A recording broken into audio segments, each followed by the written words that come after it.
কুড়িগ্রাম জেলার উলিপুর উপজেলার মৌজা মালতীবাড়ি মোল্লাপাড়া যুব সমাজ মাহফিল ইন্তেজামী কমিটি কর্তৃক আয়োজিত আজকের এই দিনের বেলা অনুষ্ঠিত ঐতিহ্যবাহী তাফসীরুল কোরআন মাহফিল 2024। সবাই কেমন আছেন বলুন তো? জি, আমাকে প্রশ্ন করেছেন, এই তো মহাব্বতের লক্ষণ। তো একটা মনে হয় পূর্ব অনেক পরিচিত একটা লক্ষণ, আমি এটা বুঝতে পারছি। জি, আল্লাহ আপনাকে যে হালে রেখেছেন আমি সে হালেই আছি, আমি আপনার সাথেই আছি, আপনার পাশেই তো আছি। বলি আলহামদুলিল্লাহ। সারাদিন সূর্যের কিরণ দেখা যায়নি, এটি সূর্যের হলদেটে ভাব আমরা দেখতে পাচ্ছি। আমরা আল্লাহ তাআলার শুকর আদায় করে নিলাম। আমার অভ্যাস অনুযায়ী আমি তেলাওয়াত দিয়ে আলোচনা শুরু করেছি। তেলাওয়াতকৃত আয়াতগুলো হলো সূরাতুল ফুরকানের শেষ দিকে আমি কয়েকটা আয়াত কারিমা আমি তেলাওয়াত করেছি। এই আয়াতগুলোকে সামনে রেখে কিছু কথা বলতে চাচ্ছি। আমাকে সময় দেওয়া যাবে তো? উঠতে একটু দেরি হয়েছে আমার, আর একটু আগে উঠলে ভালো হতো, কিন্তু আমার আগের যে মেহমান ছিল তারও তো হক আছে, তারও তো একটা সময় নিয়ে কথা বলতে হয়। তবে আমরা এটা না মনে করি, এটা আমাদের দেশে একটা প্রচলিত ভুল চিন্তা, 2 ঘন্টা ওয়াজ না হলে ওয়াজ জমে না, এটা অনেকে চিন্তা করে। এই পৃথিবীতে যত খতিব এসেছেন এবং আসবেন, যত ফেমাস বক্তার কথাই বলেন না কেন, এই পৃথিবীর সেরা বক্তা হচ্ছেন মুহাম্মদুর রাসূলুল্লাহ সাল্লাল্লাহু আলাইহি ওয়াসাল্লাম। তিনি যখন কথা বলেছেন, নাতি দীর্ঘ কথা বলেছেন। তার শ্রেষ্ঠ একটা ভাষণ ছিল হলো ইয়াখতাবু ফি হাজ্জাতুল বিদা, বিদায় হজের ভাষণ দিয়েছিলেন। এবং যে টাইম তিনি সেদিন নিয়েছিলেন 1.25 লক্ষ সাহাবীর সামনে, 1,25,000 সাহাবী সামনে, 1,25,000। এই দামি সাহাবীর মতো পৃথিবীতে আর কোনোদিন মানুষ আসবে? আসতে বলবেন না, আসবে? 1.25 লক্ষ কি খুব কম মনে হচ্ছে? 1,25,000 সাহাবী বিদায় হজের ভাষণ আমার রাসূল দিলেন। সেদিন তিনি কথা বলেছেন, যা বলতে সময় লেগেছে 20 থেকে 25 মিনিট মাত্র, কিন্তু তার ওই বক্তৃতার ভিতরে এমন কোন সাবজেক্ট নাই যা বাদ পড়েছিল। সবই তিনি সংক্ষিপ্ত সময়ের মধ্যে তিনি উপস্থাপন করেছেন। আর আমাদের 3 ঘন্টা ওয়াজ করে, 2 ঘন্টা ওয়াজ করে এবং শুনে বলে ওয়াজ তো শোনাই হলো না, ঠিক না? তাহলে সময় কোনো বিষয় নয়, আলোচনা কি বিষয় হলো এটা হচ্ছে বিষয়। এজন্য আমরা আলোচনা যখন শুনতে আসবো অথবা আলোচনা যখন বলতে যাব, সবার আগে থাকতে হবে আমলের নিয়ত, নিয়তের বিশুদ্ধতা, ইখলাস। এই জিনিসটা সবার আগে থাকা চাই, কারণ সকল কিছুই তার নিয়তের উপরে নির্ভরশীল। বুখারীর প্রথম হাদিস আমাদের সবার জানা আছে, একটু বলুন তো সবাই। ইন্নামাল, মুহাদ্দিস হবে, এই হাদিসটা কিন্তু সবাই জানে। কি আওয়াজ বলে তো, ইন্নামাল। কি সুন্দর করে বললেন আপনারা, আমি খুবই আনন্দিত হয়েছি। আবার বুখারী শরীফের শেষ হাদিসটা কি বলেন তো? কালিমাতানি হাবিবাতান খাফিফাতানি ফিল লিসান সাকিলাতানি ফিল মিজান সুবহানাল্লাহি ওয়া বিহামদিহি সুবহানাল্লাহিল আযীম। তাহলে আমার বুখারী আজকে শুরু করলাম, শেষ হলো, বলি আলহামদুলিল্লাহ। জি, আসুন আমি মূল আলোচনার দিকে চলে যাচ্ছি। আমরা একটা পরিবেশ পেয়েছি, 5 আগস্ট যদি না আসতো এই জায়গায় এই লোক থাকতে পারতেন, ঠিক আছে না? বসতে পারতেন, আমিও আসতে পারতাম। জি, আসতে পারতাম না আমরা। মাহফিল, আজকে এক মাহফিলের সাথে এসেছেন আমাদের এই উলিপুরের মাননীয় ওসি মহোদয় জিল্লুর রহমান ভাই, মনে চলে গেছেন, আমার প্রচন্ড ভক্ত। উনি ডেট চাচ্ছেন, একটা মাহফিল আমার এলাকায় করে দিতে হবে। আমি আমার একটা মাদ্রাসা উদ্বোধন করতে নিয়েছি গত মাসখানেক আগে। আমি ডিআইজি মহোদয়, একটা ডিভিশনাল ডিআইজি, মানে এসপির উপরের যে র্যাঙ্ক, একটা ডিভিশনাল ডিআইজি উনি, ওনাকে বললাম ভাই এটা আমার মাদ্রাসায় আসতে হবে। বললেন হুজুরদের দাওয়াত পাওয়া তো খুব মুশকিল ব্যাপার, হুজুর দাওয়াত খায়, এই দাওয়াত কি আর মিস করা যায় না। একজন উচ্চপদস্থ কর্মকর্তা আমার নিজস্ব মাদ্রাসার প্রোগ্রামে তিনি এসেছিলেন। এই পরিবেশগুলো আমরা পেয়েছি 5 অগস্টের পর থেকে। আমাদেরকে বসতে দেওয়া হয়নি, চলতে দেওয়া হয়নি, পারিবারিক নির্যাতন করা হয়েছে, শারীরিক নির্যাতন করা হয়েছে, সামাজিকভাবে মান সম্মান হেয় করা হয়েছে, অনেক নিরপরাধ মানুষের উপরে মিথ্যা মামলা চাপিয়ে দিয়ে মানসিকভাবে টর্চার করে অনেকে দুনিয়া থেকে বিদায়ও নিয়েছে।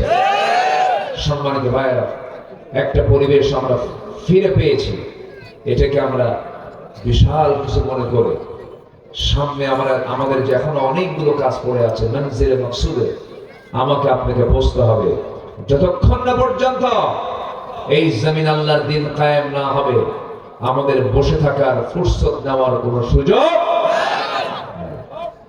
এই জমিনটা কার? আসতে বলবেন না কার? ওই আকাশটা কার? এই যে আলোকিত প্রদীপ্ত সূর্যটা কার? আমি কার? আল্লাহ পাক আমাকে দুনিয়াতে পাঠিয়েছেন এমনি এমনি করে, নাকি লক্ষ্য আছে? আসতে বলবেন না, লক্ষ্য আছে না নাই? সেই লক্ষ্যটা কি? আমরা সবাই সুন্দর করে বলি, লক্ষ্যটা হলো, সবাই বলুন ইয়্যাকা না'বুদু ওয়া ইয়্যাকা নাস্তাঈন ইহদিনাস সিরাতাল মুস্তাকিম সিরাতাল লাযীনা আন'আমতা আলাইহিম গায়রিল মাগদুবি আলাইহিম ওয়ালাদ-দাল্লিন। একমাত্র কার ইবাদত করার জন্য বলেন? আসতে বলবেন না, কার ইবাদত করার জন্য। এবং একটা পথে চলতে হবে, সেই পথ আল্লাহ দেখিয়ে দিয়েছেন, ইহদিনাস সিরাতাল ওয়া ইন্না হাযা সিরাতি মুস্তাকিমা। এই একটা সঠিক পথে আমাকে আপনাকে চলতে হবে, দিনকে মেনে চলতে হবে। আল্লাহ এই লক্ষ্যে দুনিয়াতে আমাকে আপনাকে পাঠিয়েছেন। আমার বন্ধুগণ, দুনিয়া ছেড়ে সবাই একদিন চলে যাব, কেউ বাঁচার জন্য আসি নাই। দুনিয়া থেকে যখন তখন আমরা বিদায় নিয়ে নেব, কিন্তু সবচেয়ে বড় বিষয় হলো আখিরাতের জন্য আমি কি জমা করেছি, এটাই হলো সবচেয়ে বড় চিন্তার বিষয়। আল্লাহ বান্দাকে সতর্ক করে আরেক জায়গায় জানিয়ে দিচ্ছেন, যারা পারেন ঠোঁট মিলিয়ে বলুন, ইয়া আইয়ুহাল্লাযীনা আমানু তাকুল্লাহা ওয়াল তানজুর নাফসুম মা কদ্দামাত লিগাদিন ওয়াত্তাকুল্লাহ ইন্নাল্লাহা খাবীরুম বিমা তা'মালুন। জোরে বলুন আল্লাহু আকবার। ঈমানদারেরা, তোমরা আল্লাহকে ভয় করো এবং লক্ষ্য করে দেখো আগামীকালের জন্য তুমি কি আপাতত সংগ্রহ করতেছো, পরকালের জন্য তুমি কি জোগাড় করতেছো। আমার বন্ধুগণ, আল্লাহ চান না কোনো বান্দা জাহান্নামে যাক, আল্লাহ চান প্রত্যেক বান্দা জান্নাতে যাক। কিন্তু বান্দা জাহান্নামে যাবে আল্লাহর দোষে না বান্দার দোষে? বান্দার দোষে বান্দা জাহান্নামে চলে যাবে। একটা প্রশ্ন আমি করি, বলুন তো, আল্লাহ আমাকে বেশি ভালোবাসেন না আমি আল্লাহকে বেশি ভালোবাসি?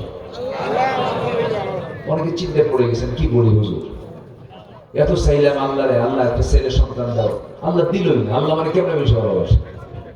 হয়তো এরকম অনেকে চিন্তা করতেও পারেন, কিন্তু বাস্তব সত্য হলো এই পৃথিবীতে কেউ আমাকে সেই পরিমাণ ভালোবাসে না যে ভালোবাসা আল্লাহ আমাকে বাসেন। বলি সুবহানাল্লাহ। তাহলে আমাকে সবচেয়ে বেশি ভালোবাসেন যিনি, তিনি কে? তিনি কে? আমরা তাকে দেখেছি কিন্তু কি শুনেছি? বলেন, আমরা তাকে দেখেছি কিন্তু শুনেছি তিনি আছেন না নাই? তবে আমরা দেখবো একদিন গিয়ে কোথায়? আসতে বলো। যে আল্লাহ জান্নাতে ধরা দিবেন, সে আল্লাহ দুনিয়াতে কেন ধরা দিলেন না? প্রশ্ন তো আসতেই পারে। নাস্তিকদের প্রশ্নের সাইজ তো বিভিন্ন ধরনের। যে চোখ দিয়ে আমি জান্নাত দেখবো আল্লাহ তাআলাকে, সেই চোখ দিয়ে তো আমি দুনিয়াতে আল্লাহকে দেখতে পারতাম, দেখবো না কেন? সম্মানিত ভাইরা, আল্লাহ তাআলা এই পৃথিবীতে সবচেয়ে শ্রেষ্ঠ মানুষকে পাঠিয়েছেন আল্লাহর পয়গম্বরদের। এর মধ্যে একজন পয়গম্বর ছিলেন, তিনি হচ্ছেন তোতলা নবী, রাগী নবী, মুহাজির নবী এবং খুব দাপুটে নেতা ছিলেন। সেই নবীর নাম কি বলুন তো? ওয়াজের কি করব? ওয়াজ তো সবাই জানে, হাদিসও জানে, এখন আয়াতের দিকে যাচ্ছি, সব তো সবাই সবকিছুই জানেন, বলি আলহামদুলিল্লাহ। জানার পরেও তো আমরা এটা মনে করে দেওয়ার জন্য বলি। মজা আছে না নাই বলেন তো? ইমাম সাহেব প্রত্যেক নামাজে কোন সূরা দিয়ে শুরু করেন? এরকম কি আপনারা বলেন এত এক সূরা পড়ো কেন? এরকম বলেন? মজা আছে না নাই? আমার বন্ধুগণ, আমার ভাইয়ের একটু কান লাগাবেন, মনোযোগ দিয়ে শুনবেন। সেই নবী, যে নবী আল্লাহকে এই চর্মচোখ খুলে দেখার চেষ্টা করেছিলেন কিন্তু পারেন নাই, তুর পাহাড় পর্যন্ত গিয়েছিলেন। তুর পাহাড়ে গিয়ে তিনি মুসকি মুসকি হাসি মেরে বলছে, আল্লাহ তুমি ভাবছো আমি এই জায়গায় পর্যন্ত আসবো না, আমিও কম নয়, আমি আসছি, আমি তোমাকে দেখতে চাই। আল্লাহ বললেন, তারানি, তুমি আমাকে দেখতে পারবে না, আমি তোমাকে দেখবো। শেষ পর্যন্ত পারলেন না। আল্লাহ রাব্বুল আলামিন তার নূরের তাজাল্লি যখন প্রকাশ করে ফেললেন, মুসা আলাইহিস সালাতু ওয়াস সালাম সেন্সলেস হয়ে পড়লেন। অর্থাৎ এখান থেকে প্রমাণিত হয় এই দৈহিক কাঠামো দিয়া, জান্নাতি দেহ দিয়া আল্লাহকে কখনো দেখা সম্ভব নয়। আল্লাহকে দেখতে হলে জান্নাতি পরিবেশের উপায় নাই, জান্নাতি পরিবেশ ছাড়া কোনো উপায় নাই। তাহলে আমরা দেখবো আমরা আল্লাহকে তৃপ্তি ভরে কোথায় বলেন? আসতে কোথায় দেখবো? কোথায় দেখবো? বিড়ি খায়া বলেন, বিড়ি খায়া। বিড়ি খাওয়ার লোক আমার দেশে কম না বেশি? আবার মাহফিলে এসে প্রশ্ন করে, হুজুর বিড়ি খাওয়া কি জায়েজ আছে? উনি জায়েজের চেষ্টায় আছে। হ্যাঁ, জর্দা ওটা ওর খাওয়া তো ভাই, ওই তো একই জিনিস তো। গুল, জর্দা আর কি বিড়ি, সবগুলো দুই পাতা না এক পাতা? এই তো, নাম একটু ভিন্ন। এই তো, কেউ ডাইরেক্ট মারে, কেউ আগুনে পুড়ে খায়। এই তো, যা বলবো সোজা বলবো। হুজুর খাইলো না কি খাইলো এটা আমার দেখার বিষয় না, বলতে হবে। পান খান, আপনি খান, পান খান, সমস্যা কি? পান পাতা তো রস, স্টমাকের জন্য ভালো, কিন্তু সেই পানের সাথে আবার হাকিমপুরের রহমতুল্লাহ আলাইহি খানা। প্রশ্ন তো এই জায়গায়। জানেন অপচয়টা কি জিনিস? অপচয় কার ভাই? অপচয় কি বলেন? অপচয়কারী কার ভাই বলেন তো? বিড়ি খাওয়া কি মৃত ব্যয়? এটা কি জরুরি ব্যয়? বলেন তো, বলেন জরুরি ব্যয় মনে হয় এটা? তাহলে কি এটা? কি বলেন? বলেন কি এটা? দেশ স্বাধীনতার পর থেকে নিয়ে আজ পর্যন্ত যতজন অর্থমন্ত্রী বাজেট পাস করেছেন, প্রত্যেকটা বাজেটে বিড়ির দাম বাড়ছে, বাড়ছে। কিন্তু যারা বিড়ি খাইছে, যারা বিড়ি খায়, তারা প্রয়োজনে বাড়ি বেঁচে খাবো পারা। কি মুশকিল! এটা কম বাজেট নয়, কিন্তু শত শত কোটি টাকা মানুষ উড়ায় দেয়, উড়ায় দেয়। ধোঁয়া কি করে? ধোঁয়া কি হয়? উড়ে চলে যায়। এটি কি অপচয় নয়? এই জাতি যদি সচেতন হতো, এই কোটি কোটি টাকা যেটা উড়ে দেওয়া হয়, এটা দিয়ে কি লক্ষ লক্ষ পরিবারের মৌলিক চাহিদা, তাদের খাদ্যের চাহিদা পূরণ হতো কি হতো না? কি টানা টানে, এক টানা ধোয়া তিন তলায় পাঠা। কি সে মজা পায় আল্লাহ? রাগ করলেন নাকি আপনারা? রাগ করতেছেন না তো? যারা বিড়ি খায় তাদের বউরা যে কেমন থেকে আমার তো বুঝে আসে। পোষা পোষা বন্ধ আমার ভালো লাগে না, আমার মাথা ঘুরে। সম্মানিত ভাই, আল্লাহ সকল নেশা থেকে জাতিকে হেফাজত করুন। জান্নাত যেতে হলে বিড়ি খেয়ে যাবো জান্নাতে? নামাজ না পড়া কয় ওয়াক্ত নামাজ পড়বো আমরা?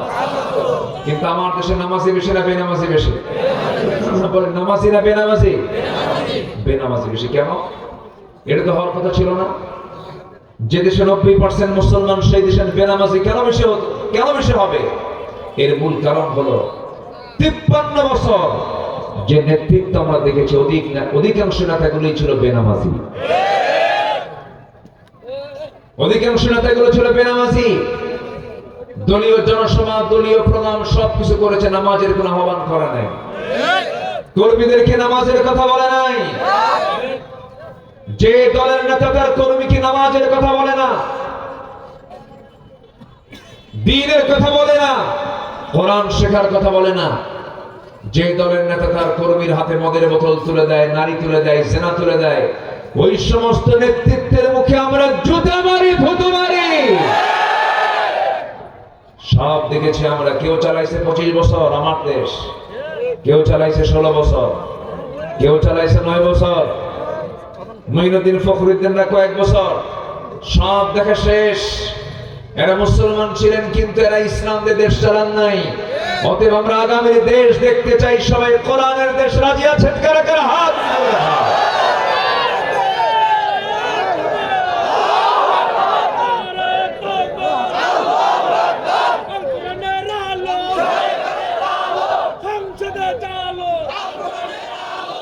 আল্লাহ কবুল করুন, চলে বলি আমিন। কোরআন যে চায় না সে মুসলমান না। আসতে কথা কেন? এরকম আব্দুর রহমান নামের লোক আমার দেশে আছে না নাই? আব্দুর রহিম নামে লোক আছে না নাই? আব্দুল গাফফার নামে লোক আছে না নাই? আব্দুল সাত্তার নামে লোক কোরআন চায় না, কোরআনের বিধান চায় না, আছে না নাই? ও শুধু নামে আব্দুল সাত্তার, কিন্তু আব্দুল শয়তান। আল্লাহর গোলাম বলে সে এমনটা করতে পারতো না। আমরা কোনো কথা শুনবো না। যে লোকে আপনার কাছে আসবে ম্যানিফেস্টো নিয়ে, ভাই আমি এসেছি অন্ন, বস্ত্র, শিক্ষা, বাসস্থান, চিকিৎসা গ্যারান্টি দেওয়ার জন্য, এই যে আমার তন্ত্র, বলবেন তোর তন্ত্র যেটাই হোক, তুই কি কোরআন চাস? হ্যাঁ চাই। ওয়েলকাম। চাস না, তাড়াতাড়ি ভাগ এখানে, ঠিক কিনা? সোজা কথা বলে দিল। দেখলাম তো বহু, কারো বাপের দেশ, কারো স্বামীর দেশ, মাঝখান দিয়ে আমরা শেষ। আমরা কোরআন চাই। আমরা কি চাই? কোরআন চাই। কি মন খারাপ করতেছেন নাকি? এর কোনো মন খারাপ নাই তো? এই 16 বছর অনেক আলেমের গায়ে মামলা তো দূরের কথা, একটা গায়ে আচর পর্যন্ত লাগে না। এরকম আলেম আছে না? আছে না নাই?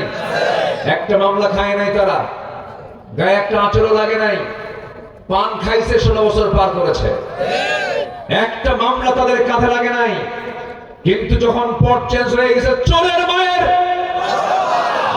বড় বড় গলায় কথা বলে, আছে না নাই? ঠিক আছে, আর নাম বলা দরকার নেই, বুঝে নেন। সাইড টক করবেন না, এমনি একটা কথা বলবেন। সম্মানিত ভাইরা, বাইতুল মুকাররম একটা গুরুত্বপূর্ণ জায়গা, ঠিক কিনা বলেন? বাইতুল মুকাররমের ইমাম, পট চেঞ্জ হয়ে গেছে, বাইতুল মুকাররমের ইমাম সব নাই। নিখোঁজ সংবাদ, খতিব হারিয়ে গিয়েছে, 2 সপ্তাহ খবর নাই। 2 সপ্তাহ পর মসজিদে আসছে, নামাজ পড়াবে। জনগণ জুতা মারলো। কি মারলো? জুতা মারার পর আর পারে নাই। বিকেল বেলা সামনে করে কয়, আল্লাহর মেহেরবানিতে আমি হেফাজতে আছি, একটা জুতার বাড়ি আমার গায়ে লাগায় না। কি কথা কি বুঝতেছেন আপনার? কথা কি বোঝা যায়? সম্মানিত বন্ধুগণ, জিল্লতি আসতে শুরু হলে থামবে না, ঠিক কিনা? থামবে না। এই জন্য জালিমদের কখনো পক্ষ অবলম্বন করা যাবে না। যেদিকে বৃষ্টি সেই দিকে সাথে নেওয়া যাবে না। আমাকে অনেকে বলে, হুজুর হক দল কোনটা?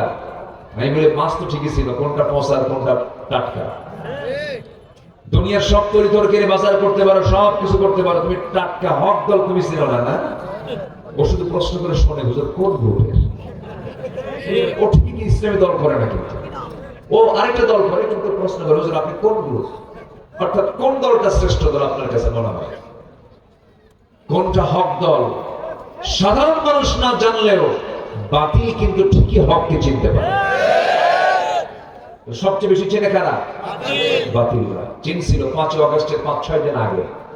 এদেশে কত ইসলামী দল, একটা দল নিষিদ্ধ হয়নি। হয়েছে? নিষিদ্ধ হয়েছে। এবং এদেশে কোন নন ইসলামী দলও নিষিদ্ধ হয়নি। শুধু একটা দলকে তারা নিষিদ্ধ করতে চেয়েছিল। তারা ভেবেছিল আমরা এটাকে নিষিদ্ধ করতে পারলে সফল হয়ে যাব। কি করে? ভাবে নাই ইসলাম কারো বাবার নয়, ইসলাম হচ্ছে আল্লাহ।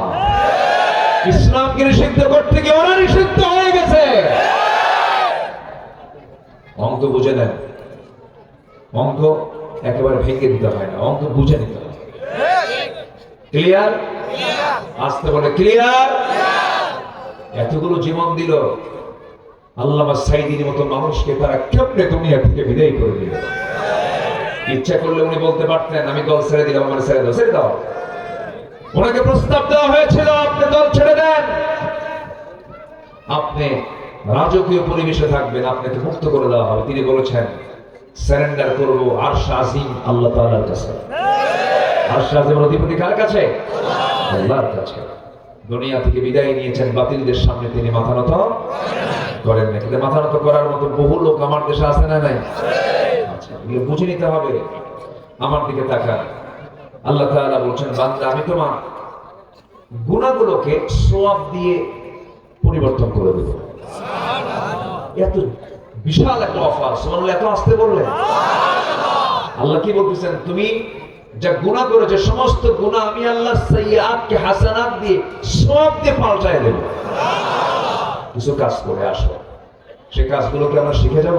জি, আসতে বলে শিখে যাব। জি, জোরে বলি ইনশাআল্লাহ। আমার কাছে কুড়িগ্রামটা খুব ভালো লাগে, কিন্তু আসতে পারি না। এটা পকেট জেলা তো শেষ কথা, রাস্তা ফুরায় না। এই যে আমার ফারুকি ভাই কখন থেকে ফোন দেওয়া শুরু করছে। ইনিও আমার ভাই, ওনার শ্বশুর আমার ভাই, বুঝলেন? ইন্নামাল মুমিনুনা, যখন ওনার শ্বশুরকে যখন ডাক দিই ভাই কেমন আছেন বাবা, এদিকে ভাই কেমন আছেন বাবা, খুব ভালো সুন্দর কথা বলছিলেন। অনেক লম্বা দূরের পথ, কিন্তু এই এলাকায় ঢুকলে মনে হয় এই এলাকার মানুষগুলো কত সুন্দর সাদামাঠা মানুষ, অল্পতেই তৃপ্তি। বলি আলহামদুলিল্লাহ।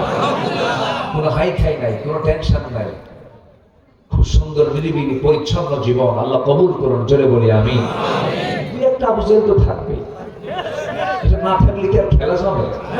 ওই যে কয়ে গেছে এখন খেলা হবে, ওই যে কই যে থাকলো আল্লাহ, তৃতীয় আসমান না চতুর্থ আসমান না আন্ডারগ্রাউন্ডে কই যে গেছে আল্লাহ। রাগ করতেছেন আপনারা? রাগ করতেছেন? আমাদেরকে কথা বলতে দেওয়া হয়নি তো, আমরা তো কিছুই বলি নাই।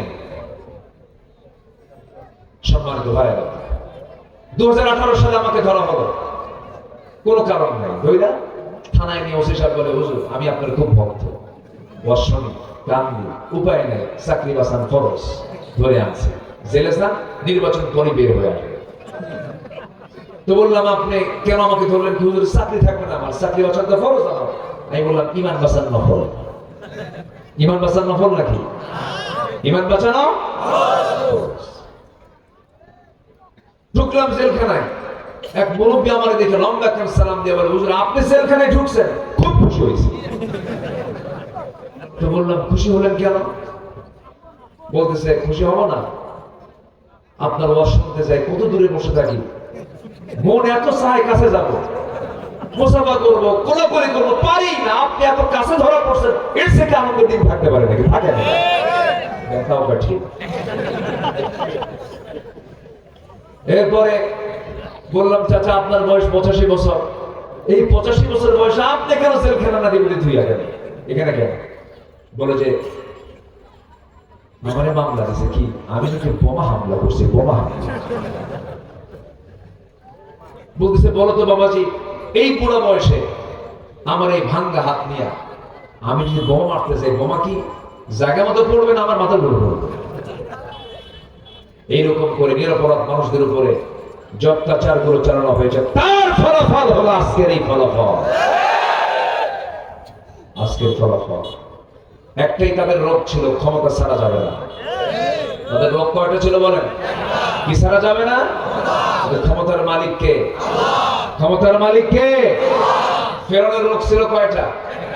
ফেরাউনের রোগ ছিল কয়টা? কি ছাড়া যাবে না? তাহলে মিল আছে না নাই? ফেরাউন পৃথিবীতে বেঁচে ছিল 1600 বছর, এরা ছিল 16 বছর। সংখ্যার মিল আছে না নাই?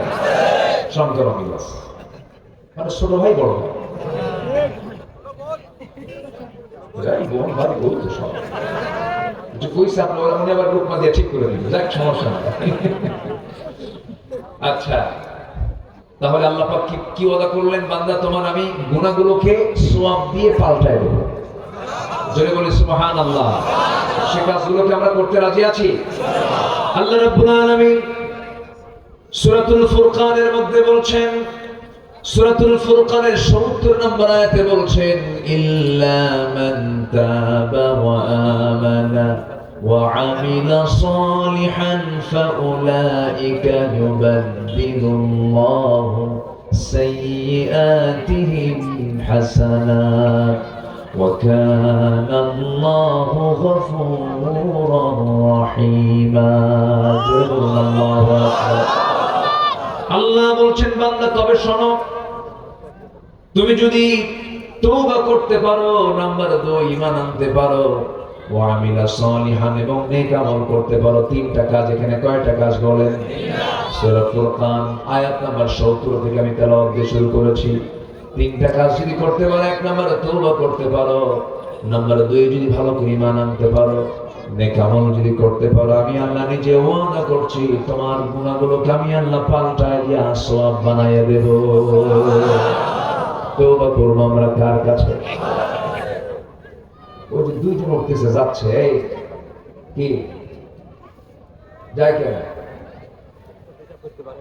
বসে, আমি কি আলোচনা জানাবো? এই যে হাজার হাজার মানুষের মাঝ থেকে আপনি নাকি উঠে যান। যদি আপনি উঠে যান কোনো কারণে, কোনো সমস্যা নাই, খুব যদি জরুরি থাকে, ইমার্জেন্সি, ভিন্ন কথা। কিন্তু আপনি উঠলেন, বসলেন, গেলেন, ভাল লাগলো না, আমি মনে করি এটা কোরআনের সঙ্গে সুস্পষ্ট একটি আদবের খেলাফ কাজ। কেউ নড়বে না। ওই যে যেরকম একটা ভাই উঠলেন, বাচ্চা একটা কোলে আছে, ছোট্ট বাচ্চা, আমি কিছু বলবো না, সমস্যা নাই। কিন্তু বিনা ওজরে, বিনা কারণে মাহফিলে ওঠা বসা করে, এটা সুস্পষ্ট একটা মানে আদবের খেলাফ কাজ এটা। কারণ এটা শুধু জনসভা নয়, এটা একটা ইবাদতের জায়গায় রূপ নিয়েছে। এখন বলি আলহামদুলিল্লাহ। বসুন, যে যেখানে আছেন বসুন। আমরা তওবা করতে রাজি আছি? আস্তে তওবা করতে রাজি আছি? তওবা করব কার কাছে?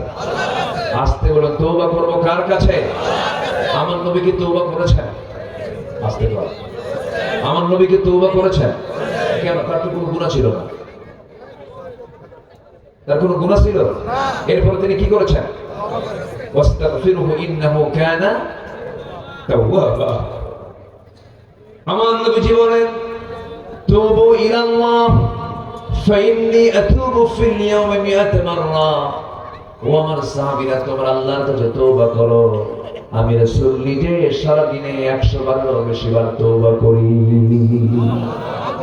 আমার নবী তওবা করেছেন, চোখের পানি ফেলে ফেলে কেঁদেছেন।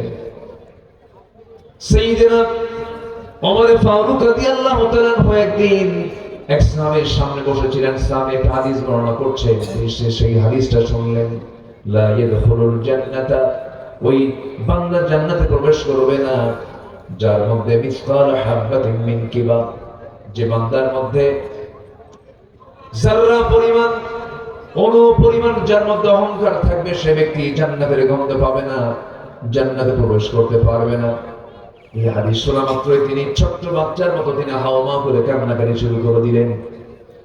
বড় হলো ওমর, কান্নাকাটি কেন করো, কি হয়েছে? তিনি সবাইকে বলে ফেললেন, শোনো, অর্ধ দুনিয়ার শাসনকর্তা আমি, মাঝে মাঝে আমি যে শাসনকর্তা, মাঝে মাঝে আমার কাছে কেমন যেন লাগে।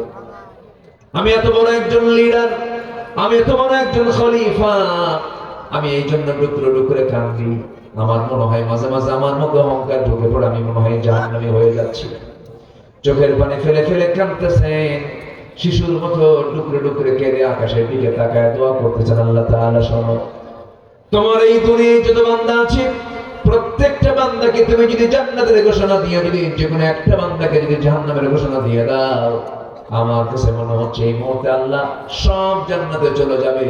জাহান্নামের তালিকায় তুমি একজন বান্দাকে যে রেখে দিয়েছো, সেই বান্দার নাম ওমর ছাড়া মনে হয় পৃথিবী তারা দ্বিতীয় কেউ হবে না।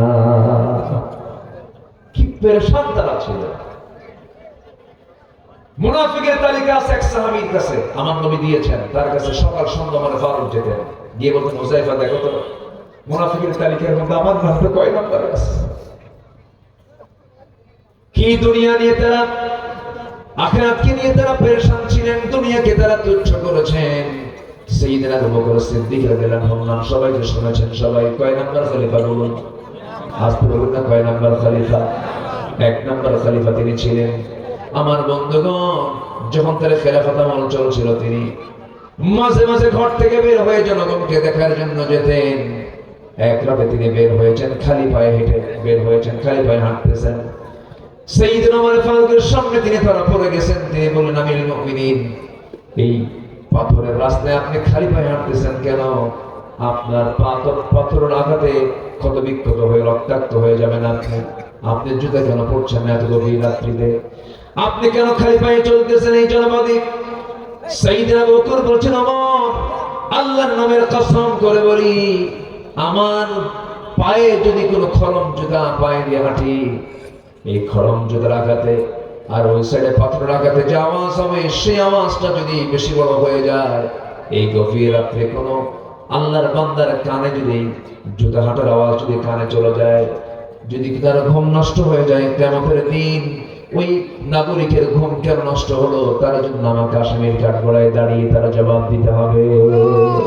আল্লাহু আকবার বলবেন না?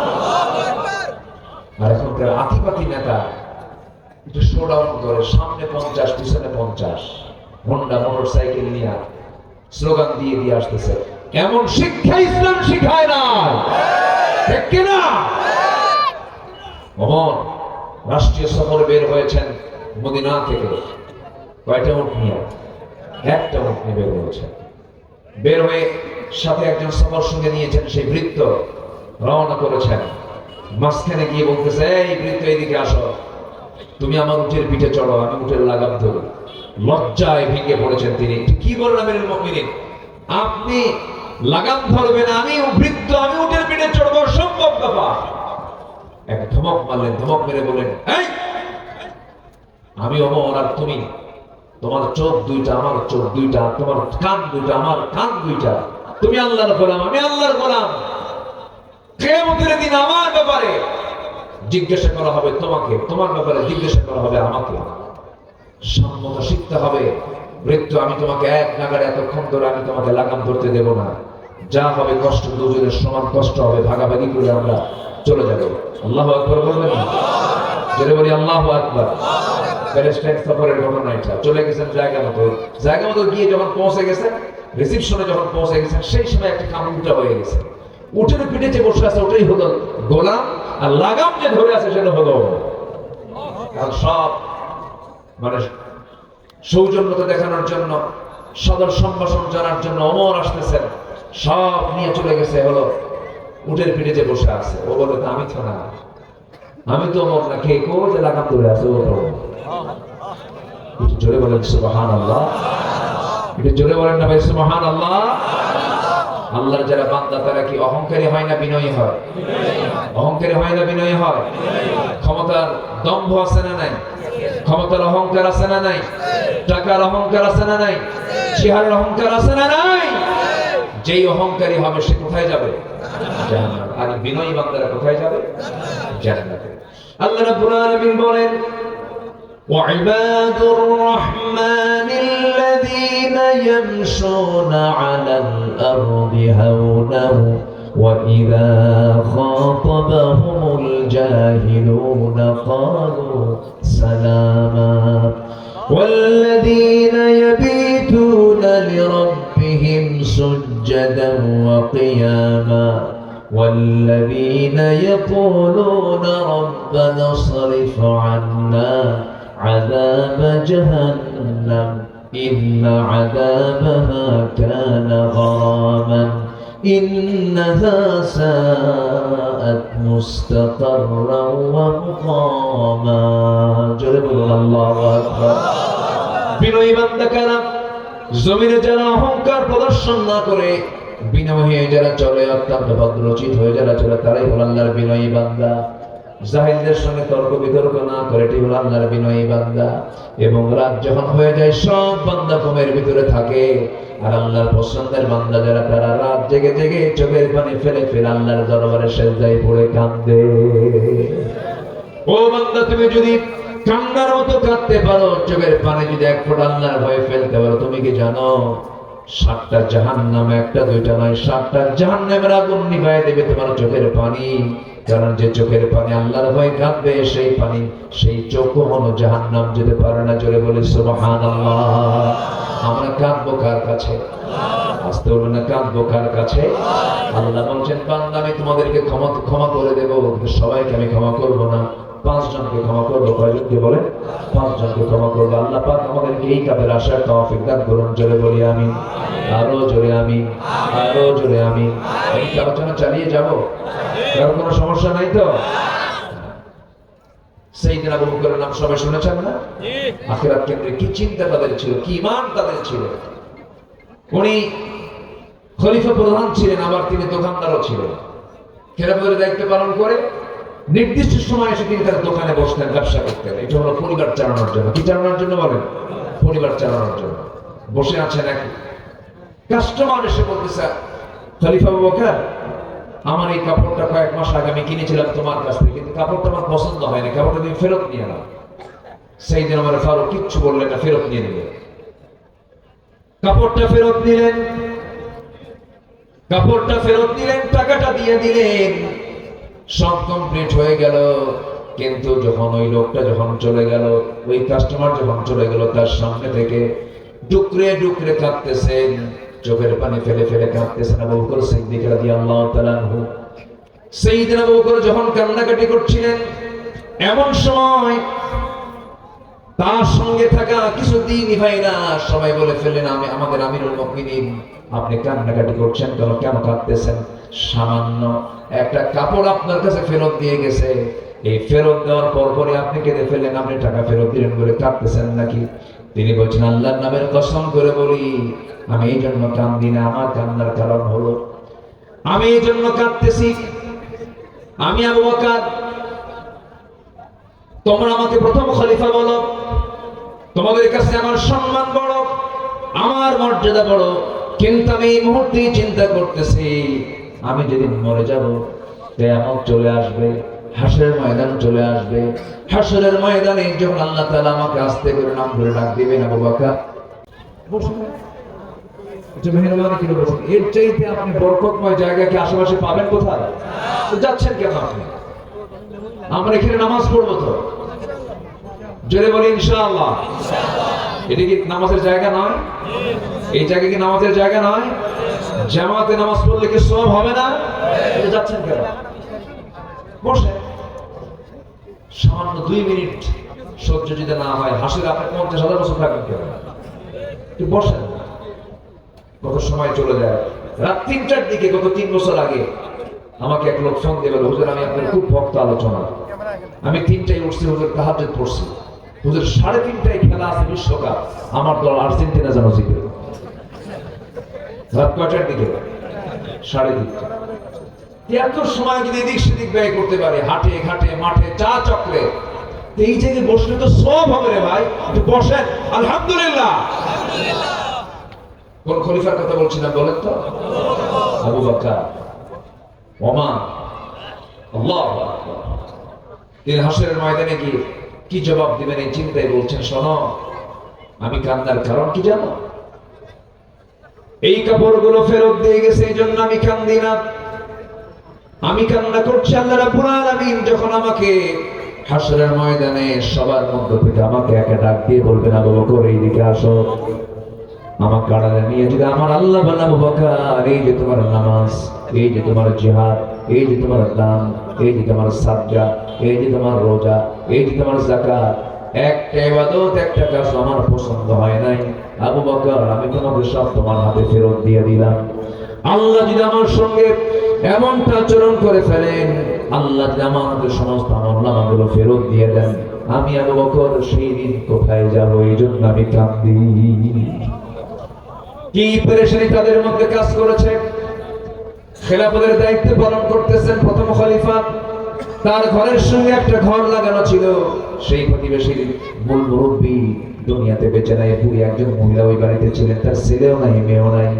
ওই বুড়ি মহিলা চোখে ভালো করে দেখেন না, কিচ্ছু রান্না বান্না করতে পারেন না, তারা কাছাকাছি কেউ নাই। প্রত্যেকটা দিন প্রত্যেকটা রাত্রিবেলা ফজর নামাজের একটু আগ দিয়ে আবু বকর সিদ্দিক তার ঘরের মধ্যে ঢুকতেন, ঘরের মধ্যে ঢুকে কাপড় চোপড় ধুয়ে দিতেন, তার প্রয়োজনীয় কাজ কারবারগুলো সম্পাদন করে দিতেন। এবং সাইয়েদনা আবু বকর সিদ্দিক রাদিয়াল্লাহু তাআলা ফজরের আগ দিয়ে তার সকল কাজগুলো সম্পন্ন করে দিয়া মসজিদে নববীতে গিয়ে নামাজের দায়িত্ব পালন করেছেন। আমার বন্ধুগণ, ওই মহিলার খেদমত করার জন্য কোন এক রাতের আধারে ওমর ফারুক চলে আসলেন, দরজে নক করলেন। মহিলা ভিতর থেকে বলছে, কে খেদমতের জন্য এসেছো? কিছুক্ষণ আগে তো একজন যুবক আমার খেদমত করে গেছে। সাইয়েদনা ওমর ফারুকের মনে মনে চিন্তা হলো, এই আমার এই এলাকার ভিতরে আমার বন্ধুগণ ওমর ফারুক চিন্তা করছেন, এই এলাকার ভিতরে কোন বান্দা এমন খেদমত করতে পারে, আমাকে খুঁজে বের করতে হবে। খোঁজার জন্য তিনি তদন্ত কমিটি করলেন, কাউকে বললেন না, তিনি একাই চলে আসলেন। এই মহিলার খেদমতটা কে করে?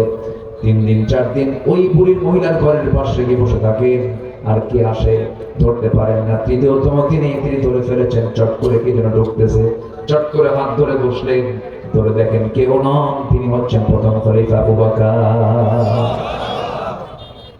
ধরে কেটে ফেললেন, বললেন, ইয়া আমিরুল মুমিনিন, সব কাজকে আপনি একাই করবেন নাকি? আমাদের কি করার সুযোগ দিবেন না? সঙ্গে সঙ্গে সাইয়েদনা আবু বকর বলছেন, ওমর, আমার খেদমত আমাকে করতে দাও, আমার প্রতিবেশীর হক আমাকে আদায় করতে দাও, কারণ কিয়ামতের দিন তোমার আমলনামা আমার পিঠে আসবে না, আমার আমলনামা তোমার পিঠে যাবে না। সারাটা জীবন তিনি খেদমত করে চলে গেছেন। যেদিন আবু বকর সিদ্দিক আলাইহিস মারা গেছে, তার পরের দিন থেকে ওই মহিলার দায়িত্ব পালন করেছেন ওমর ফারুক রাদিয়াল্লাহু তাআলা আনহু। ওমর ফারুক তার ঘরে আসলেন একদিন। প্রথম দিন যেদিন খেদমতের জন্য তিনি ভিতরে ঢুকেছেন, সব কিছু পরিষ্কার পরিচ্ছন্ন করে দিয়েছেন, খাবারগুলো জোগাড় করে দিয়েছেন। ওই মহিলা খাবার খেতে বসে তিনি জানতেন না আবু বকর মারা গেছেন, বুড়ি মানুষ, চোখে কম দেখতেন। যখন তিনি খেতে বসেছেন, খাওয়ার সময় তার সামনে যখন খেজুরগুলো দেওয়া হয়েছে, একটা খেজুর মুখে দিয়ে দেখেন কামড় মারতে নিয়া খেজুরের বিচিটা তার মুখের মধ্যে লেগে গেছে। তিনি আস্তে করে খেজুরটা মুখ থেকে বের করে বিচিটা ফেলে দিয়া বলে ফেললেন, বুঝতে পেরেছি আমার আসল খাদেম আর দুনিয়াতে নাই, খাদেম চেঞ্জ হয়ে গেছে। আল্লাহু আকবার বলবেন না? আমার খাদেম কি হয়ে গেছে? চেঞ্জ হয়ে গেছে। মানে সাইয়েদনা আবু বকর যে সেবাটা দিতেন, খেজুর যখন তার হাতে ধুয়ে দিতেন, খেজুরের বিচি পর্যন্ত সরাই দিয়ে তার মুখে তুলে দিতেন। এটাই হলো তাকওয়া, এটাই হলো পরকালের চিন্তা, এটাই হলো আখিরাতের চিন্তা, এটাই হলো ফিরে আসা। ইল্লা মান তাবা, যারা ফিরে আসে। আল্লাহু আকবার। কার পথে? আসতে বলেন না, কার পথে? আল্লাহর পথে আমরা ফিরে আসবো। জোরে বলি ইনশাআল্লাহ। আমার ঈমান আনবো, জোরে বলি ইনশাআল্লাহ। আল্লাহ তাআলা 5 শ্রেণীকে maaf করে দেন। এর মধ্যে 1 নাম্বার জানলাম আমরা, যারা তওবা করবে তাদেরকে maaf করে দেন।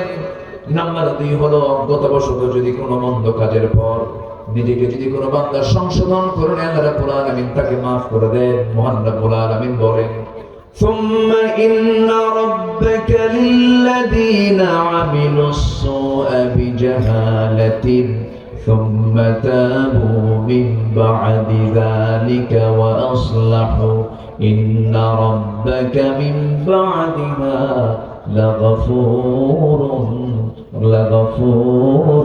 رحيم. الله أكبر. سورة النحل 119 নম্বর আয়াত আল্লাহ রাব্বুল আলামিন বলছেন, বিজাহালাতিন, অজ্ঞতাবশত যদি কোনো ভুল করে ফেলো আমার কাছে maaf চেয়ে নাও বান্দা, আমি আল্লাহ তোমাকে সব গুনাহগুলো maaf করে দেব। কার কথা?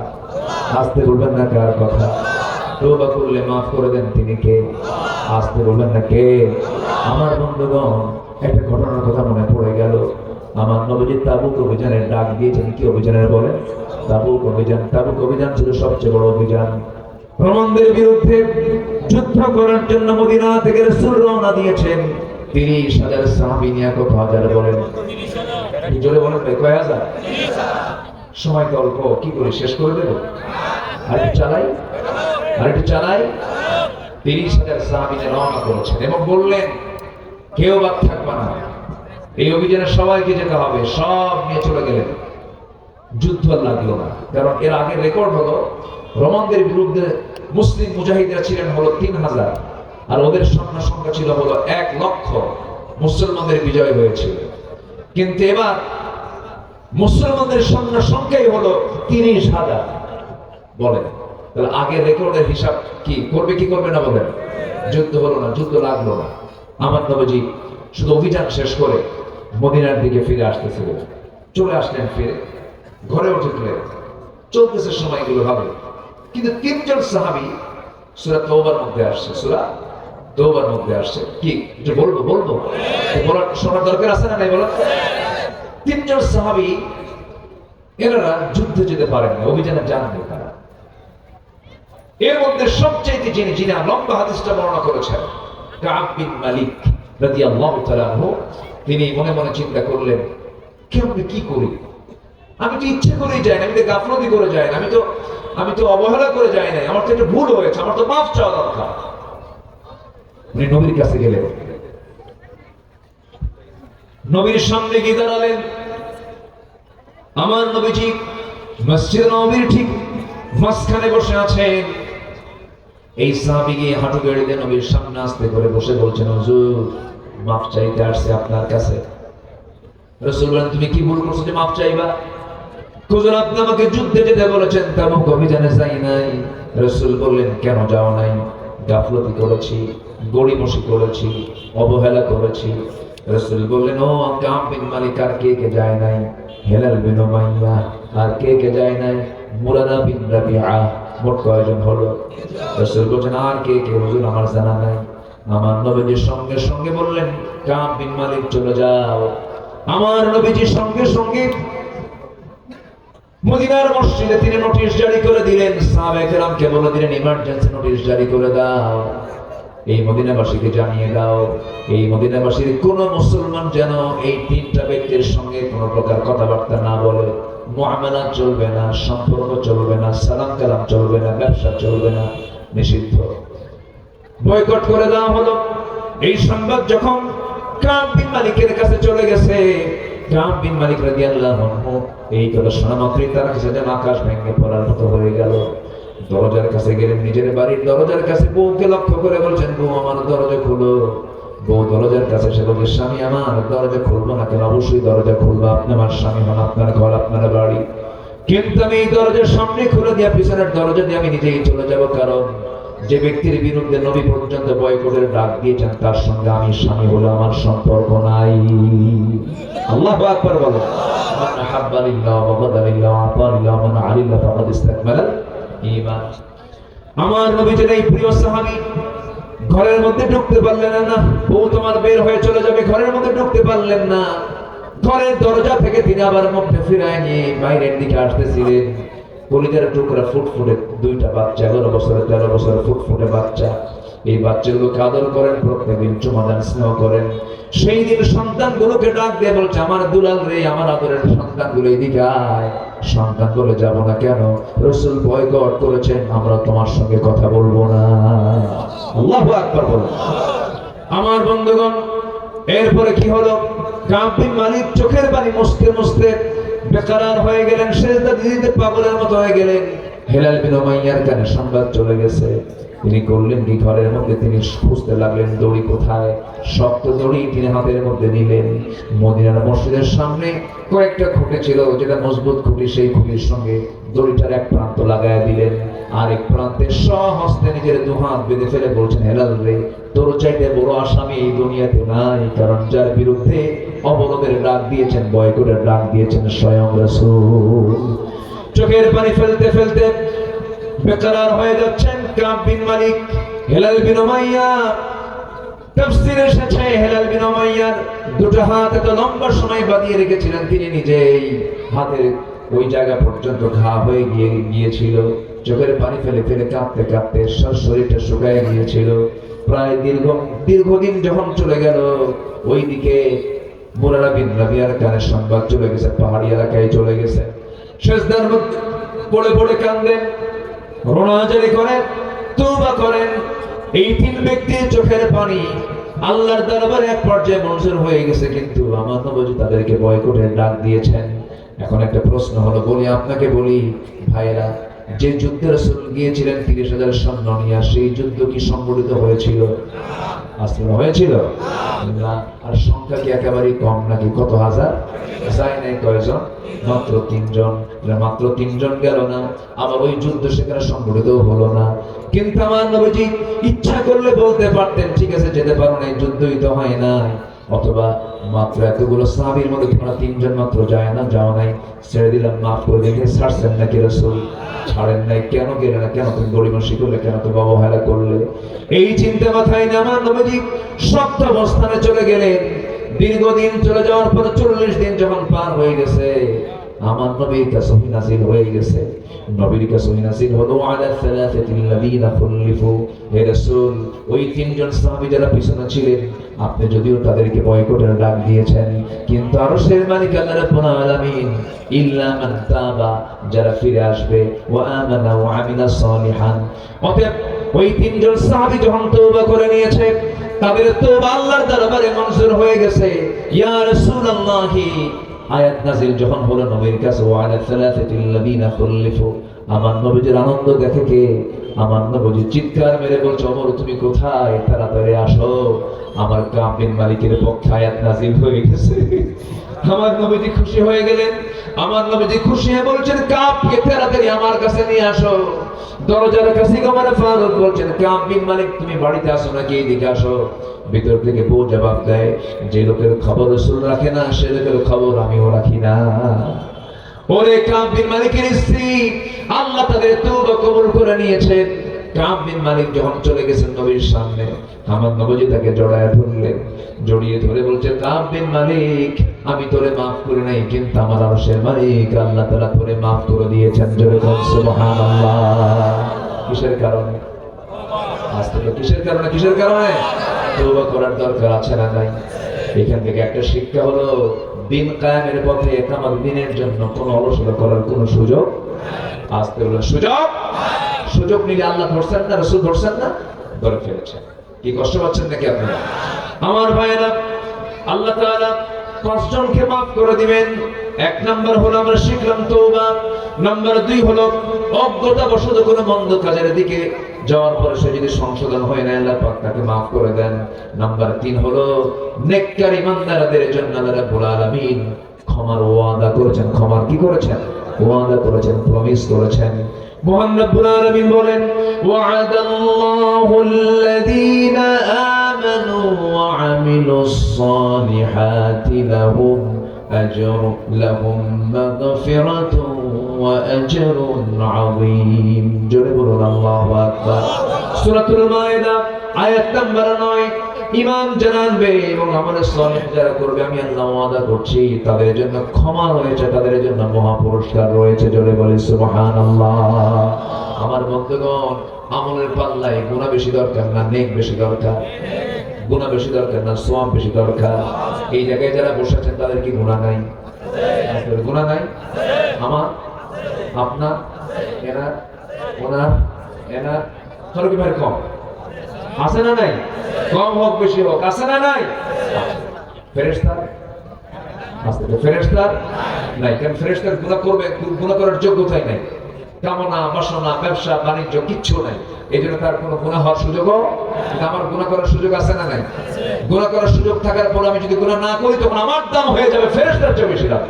আল্লাহু আকবার। কিন্তু আমার দেশে আবার কিছু ফেরেশতা আছে, মাঝে মাঝে নাসিল হয়। এক বেয়াদব বলছে, টাঙ্গাইয়ের এরকম বেয়াদব বলেছে, আমার জীবনে তো কোনো গুনাহই নেই, আমি আমিন বলি না। হুজুররা আমিন কয়, আমি আমিন একবারের জন্য বলি না। আমি তো গুনাহই করি না, আমি তো নিষ্পাপ। শোনো, এই 16 বছরে তারা আলেমদের তালিকা করেছে, এই 16 বছরে তারা হকপন্থীদের তালিকা করেছে। এখন আমাদের সময় এসেছে নাস্তিক মুরতাদদের তালিকা তৈরি করা। ঠিক কিনা? ওদের তালিকা তৈরি করতে হবে। ধরা খাইছে একটা বিচারপতি শামসুদ্দিন কালা। কইয়েন না, কালা তো আল্লাহ কালো বানায় দিচ্ছে, তাই না? আল্লাহর দান তো এটা। কালো বলি না, কিন্তু শামসুদ্দিন মানিক এই বদমাইশ 2 বছর আগে আমার নামেও সে তালিকা করেছিল, 116 জন আলিমের তালিকা করেছিল। কি লাভ হলো? 2 বছরের মাথায় পালানোর চেষ্টা করলো সিলেট দিয়া। সিলেটবাসী আবার খুব খেদমত করে তো, ওরা আহ্বান খুব ভালো মতো আহ্বান করছে, বিচি শুধু আউট করছে, যা তোরে খাসি বানায় দিলাম, যা। কি কষ্ট পাচ্ছেন নাকি আপনারা? শুনতে যদিও একটু কেমন যেন লাগছে, কিন্তু বাস্তবতা তাই। কোন দিনের শত্রুকে কখনো দয়া মায়া দেখানোর কোন সুযোগ তুমি আল্লাহর বিরুদ্ধে কথা বলবা, নবীর বিরুদ্ধে কথা বলবা, জিহ্বা টেনে ছিড়বো আমরা। জাহাঙ্গীরনগর ইউনিভার্সিটির কুখ্যাত ছাত্র ছিল, তার নাম মানিক।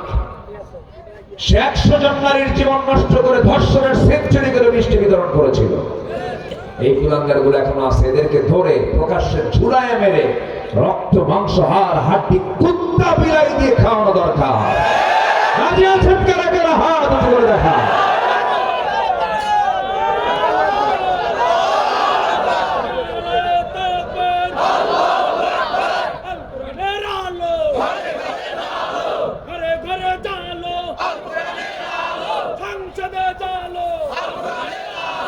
জোরে বলি আমিন।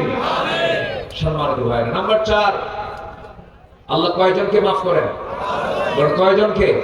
3 জন বলেছে, আর 2টা বলি আমি শেষ করে দেব। আজান হয়েছে 10 মিনিট আগে, আমি আর 10 মিনিট সময় চেয়ে নিচ্ছি, আমাকে দেবেন তো নাকি?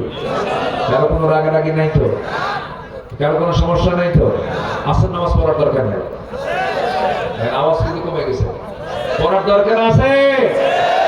বলেন ওয়াজ বেশি জরুরি না নামাজ বেশি জরুরি? এটা যেন মনে থাকে, মানে টুপি মাথায় দিয়ে যেন লুঙ্গি না থাকে, এরকম নাকি? টুপি দরকার পরে, লুঙ্গি দরকার আগে, নামাজ যেন ঠিক থাকে। আল্লাহ কবুল করুন। এই মাইক আমার পছন্দ করতেছে না, মাইক এরকম করে কেন দেখেন না, লক্ষ্য করেন না এটা? সম্মানিত ভাইরা, নাম্বার 4 হলো পাপাচারের পর যারা আল্লাহকে স্মরণ করে এবং জেনে শুনে গুনাহের পুনরাবৃত্তি না করে, অর্থাৎ গুনাহ করেছে, গুনাহ করার পর অনুতপ্ত হৃদয়ে চোখের পানি ফেলে কাঁদে আর বলে, আল্লাহ জীবনে আর এই পাপ কাজে আমি আসবো না, আল্লাহ ওই বান্দাকে মাফ করে দেন। এই কথা বলেছেন আল্লাহ রাব্বুল আলামিন বিভিন্ন জায়গায়, বিশেষ করে সূরা আলে ইমরানের 135 নম্বর আয়াত এবং 36 নম্বর আয়াতে বলেছেন। আল্লাহ রাব্বুল আলামিন বলেন, والذين إذا فعلوا فاحشة أو ظلموا أنفسهم ذكروا الله فاستغفروا لذنوبهم ومن يغفر الذنوب إلا الله ولم يصروا على ما فعلوا وهم يعلمون. جربوا الله أكبر. أولئك جزاؤهم مغفرة من ربهم وجنات تجري من تحتها الأنهار خالدين فيها ونعم أجر العاملين. جربوا الله أكبر. نمبر 5 হলো আল্লাহ রাব্বুল আলামিন সূরাতুল আহজাবের 35 নম্বর আয়াতে বলে দিয়েছেন যাদের মধ্যে 10টা গুণ পাওয়া যাবে। আল্লাহ বলছেন কি সুন্দর করে, আ'আদাল্লাহু লাহুম মাগফিরাতুন ওয়া আজরান আযীমা। জোরে বলুন আল্লাহু আকবার। 10টা গুণ নিয়ে কথা বললে পরে 10 ঘন্টার প্রয়োজন হবে, অনেক লম্বা লম্বা কথা বলতে হবে। এই 5টা কাজ যারা করবে আল্লাহ রাব্বুল আলামিন তাদেরকে মাফ করে দেওয়ার ওয়াদা করেছেন তিনি কে? সবাইকে 5 ওয়াক্ত নামাজ পড়তে রাজি আছেন নাকি? রাজি আছেন কারা কারা? হাত তুলে দেখান তো দেখি। জোরে বলি ইয়া আল্লাহ, আরো জোরে বলি ইয়া আল্লাহ। আমাদেরকে 5 ওয়াক্ত সালাত আদায় করার তৌফিক তুমি আল্লাহ দিয়া দাও। জোরে বলি আমিন, আরো জোরে আমিন। অনেক মা বোন মাহফিল এসেছেন, মা বোনদের ব্যাপারে যে ওয়াজ করেছে এই ওয়াজ কি মা বোনদের জন্য কি আছে না? বলেন তো আছে না? নাই? আমার মা সাথে একটা বিষয় আমি যোগ করে দিই, দিনের মাহফিল পর্যাপ্ত সময় পাওয়ার সুযোগ নাই, শুধু একটা বিষয় যোগ করে দিই। মেয়েদের সবচেয়ে বড় খারাপ দিক আজকের সমাজে সেটা হলো মেয়ের আজকে মুসলমানদের সংস্কৃতি লালন না করে অন্য ধর্মের সংস্কৃতি লালন করে ইমান চরিত্র হারায় ফেলছে। বিশেষ করে পশ্চিমা এবং ভারতীয় চ্যানেলগুলো দেখে তাদের মতো চরিত্র করে তুলতেছে আজকের আমার দেশের মেয়েরা। আমার মা এই সমস্ত অপসংস্কৃতির আগ্রাসনে নিজের জীবনকে ভাসায় দিবেন না। বিশেষ করে পর্দার বিষয়টা খেয়াল করতে হবে, সবার পরে না সবার আগে।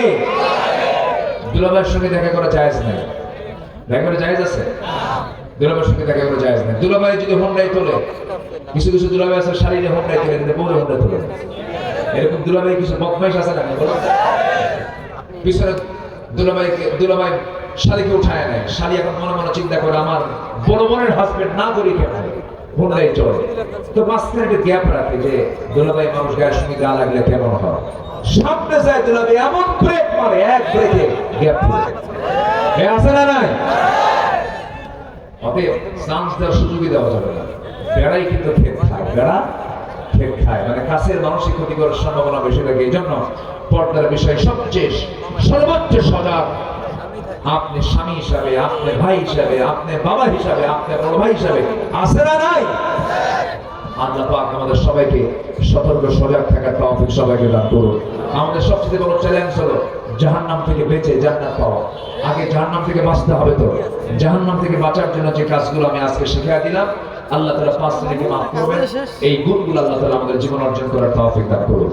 আমি আমার কথা না বাড়িয়ে যতটুকু হয়েছে বলে ফেলি আলহামদুলিল্লাহ। আরো জোরে বলি আলহামদুলিল্লাহ। সবাই নামাজের মতো করে বসি, সোজা আমরা এখন দোয়ার দিকে যাব। আমরা চাইবো কার কাছে? চাইবো কার কাছে? আল্লাহর কাছে আমরা চাইবো ইনশাআল্লাহ। জি জি, আমরা আল্লাহর কাছে একটু চাইবো, আল্লাহর কাছে একটু প্রার্থনা করব। যুব সমাজ, জি যুব সমাজ তার অনেক এই দোয়া কি দোয়া করে যাবেন না আপনারা? বসেন, যে যেখানে আছেন বসে করুন। আল্লাহুম্মা আমিন। ربنا ظلمنا أنفسنا وإن لم تغفر لنا وترحمنا لنكون